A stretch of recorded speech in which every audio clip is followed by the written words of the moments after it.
Delhi AIIMS की critical unit में एक डॉक्टर है, नाम है जाहिद मजीद।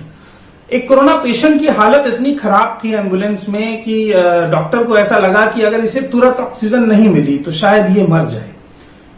डॉक्टर ने अपनी पीपी किट उतार के अपने मुंह से उस पेशेंट को ऑक्सीजन दी। वो पेशेंट बच गया और आज डॉक्टर खुद क्वारंटाइन में है और हो सकता है कोरोना संक्रमित भी हो जाए। ऐसे दौर में जब डॉक्टर्स इस स्तर पर लड़ाई लड़ रहे हैं अपनी जान को जोखिम में डाल करके, तब अगर उनकी सैलरी 3 महीना नहीं आएगी तो कितना शर्मनाक है उस देश की सरकार के लिए जो खुद को विश्व की सबसे बड़ी अर्थव्यवस्था और सबसे बेहतर कोरोना स्थिति में बता रही है। उस देश में अगर डॉक्टर 3 महीने से सैलरी नहीं पा रहा है तो आपको डॉक्टर हर्षवर्धन के ट्विटर पर जाकर ट्वीट करके पूछना चाहिए कि आप WHO के सदस्य तो बन गए, लेकिन अगर आपके देश के डॉक्टर तनख्वाह नहीं पा रहे हैं तो आपको खुद पे शर्म करना चाहिए। कोरोना काल जब शुरू हुआ था तब ये बात समझ में आ गई थी कि हमें पूरी तरह से जिन लोगों पर आश्रित होना है वो डॉक्टर है।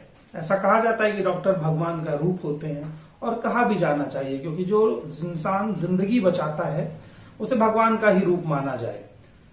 खबर यह है कि दिल्ली के जो 2 अस्पताल हैं, हिंदूराव और एक और अस्पताल, वहां पर डॉक्टरों की जो सैलरी है वो 3-3 महीना से उनको नहीं मिली है।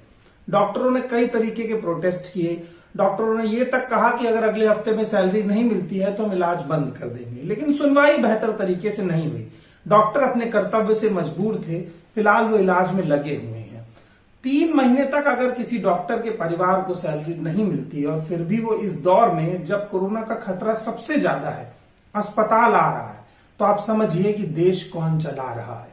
प्रधानमंत्री मोदी ने अपील की कि आप ताली बजाइए, थाली बजाइए और डॉक्टरों का अभिनंदन कीजिए, उनका उत्साहवर्धन कीजिए। पूरे देश ने ताली थाली बजाई, हमने भी बजाई। अगर दोबारा अपील की जाएगी तो हम फिर बजाएंगे। लेकिन क्या डॉक्टरों को सैलरी नहीं दी जानी चाहिए थी? एक बड़ा अमाउंट खर्चा किया गया, पूरे देश के ऊपर से प्लेन निकले, पुष्प वर्षा हुई, रूट मार्च किए गए। उस सब की जगह उस पैसे को बचा करके डॉक्टरों की तनख्वाह दे दी जाती तो क्या ये स्थिति बेहतर नहीं होती? हम मीडिया कवरेज के लिए चीजों में जो खर्च करते हैं, अगर वो जरूरतों में किया जाए तो क्या हालात सुधर नहीं जाएंगे? इस सब के बाद दिल्ली हाईकोर्ट को खुद संज्ञान लेना पड़ा। उसने दिल्ली सरकार और केंद्र सरकार से स्वयं सवाल किया कि क्या हम इन डॉक्टर्स को सैलरी नहीं दे सकते हैं?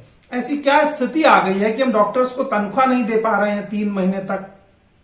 आप सोचिए कि जो सरकार कोरोना वॉरियर्स के नाम पर कैंपेन चलाकर हजारों ट्वीट करती है, वही सरकार डॉक्टर्स के इन प्रोटेस्ट पर एक भी ट्वीट नहीं करती है। आप हर्षवर्धन की ट्विटर की टाइमलाइन को जाकर के टटोलिए और देखिए क्या हिंदूराव से जुड़ा एक भी ट्वीट है। इस बात को आम आदमी पार्टी ने उठाया था, लेकिन दिल्ली सरकार ने अपने तरीके से इस बात को रखा। दिल्ली सरकार और केंद्र सरकार के बीच की लड़ाई कैसी भी हो, हम किसी का पक्ष नहीं लेते, हम डॉक्टरों का पक्ष लेते हैं। 2 पार्टियों के बीच की लड़ाई में जो पिस रहे हैं वो डॉक्टर हैं। दोनों ही पार्टियां कोरोना वॉरियर्स को सलाम करती हैं, लेकिन आम आदमी पार्टी ने इनकी आवाज को उठाया। इसके बाद भी बीजेपी की तरफ से कोई कहासुनी नहीं हुई। अब कोर्ट ने जब ये मामला संज्ञान में लिया है तो उसके बाद दोनों पार्टियों का कहना है कि हम कोशिश कर रहे हैं, हमारे पास फंड की कमी है। आप सोचिए कि इस पार्टी के पास जो 160 करोड़ की वर्चुअल रैली कर सकती है, उसके पास डॉक्टरों की तनख्वाह देने का पैसा नहीं है। किस तरीके की स्थिति बन रही है। मोदी जी ने जब डॉक्टरों का अभिनंदन किया था तब शायद वो ये बात भूल गए थे कि अभिनंदन के साथ साथ रोटी की जरूरत भी होती है, क्योंकि डॉक्टर्स के भी परिवार हैं। हम आपसे अपील करते हैं कि डॉक्टर आज आपके लिए लड़ रहे हैं, हमें उनके लिए लड़ना होगा। हिंदूराव के जो डॉक्टर्स को सैलरी नहीं मिल रही है, एक बार उनके इस मसले को लेकर के फेसबुक, ट्विटर या जिस भी सोशल माध्यम पर आप एक्टिव हैं लिखिए और सरकार से सवाल कीजिए, क्योंकि अगर आज डॉक्टर्स की उम्मीद टूट गई तो आपकी उम्मीद भी टूट जाएगी। तब तक के लिए, बाकी अपडेट्स के लिए बोलतंज को सब्सक्राइब कीजिए, बेल आइकन दबाइए और हमारे साथ इस लड़ाई में खड़े रहिए।